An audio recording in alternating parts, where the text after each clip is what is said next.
વાત કરીએ દેવભૂમિ દ્વારકાની દેવભૂમિ દ્વારકાના ખંભાળિયા એપીએમસીમાં મગફળીની આવકને બંધ કરવામાં આવી છે। અગાઉથી આવેલ મગફળીની હરાજી બાકી હોવાથી બીજી જાહેરાત ન કરવામાં આવે ત્યાં સુધી મગફળીની આવકને સંપૂર્ણપણે બંધ કરવાનો એપીએમસીના સત્તાધીશો દ્વારા નિર્ણય કરાયો છે। એટલું જ નહીં, અન્ય જણસની હરાજી પણ માર્કેટ યાર્ડની વ્યવસ્થાને ધ્યાને લઈ અને શરૂ કરવામાં આવશે। તો હાલ તો ખેડૂતો પોતાની જણસ વેચવા માટે એપીએમસીમાં આવી રહ્યા છે।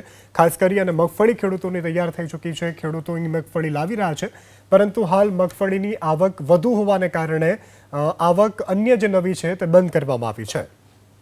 દેવભૂમિ દ્વારકાના ખંભાળિયા એપીએમસીમાં મગફળીની આવકને બંધ કરવામાં આવી છે।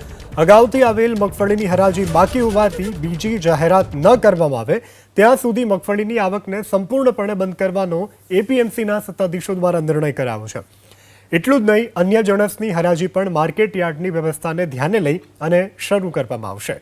તો હાલ તો ખેડૂતો પોતાની જણસ વેચવા માટે એપીએમસીમાં આવી રહ્યા છે।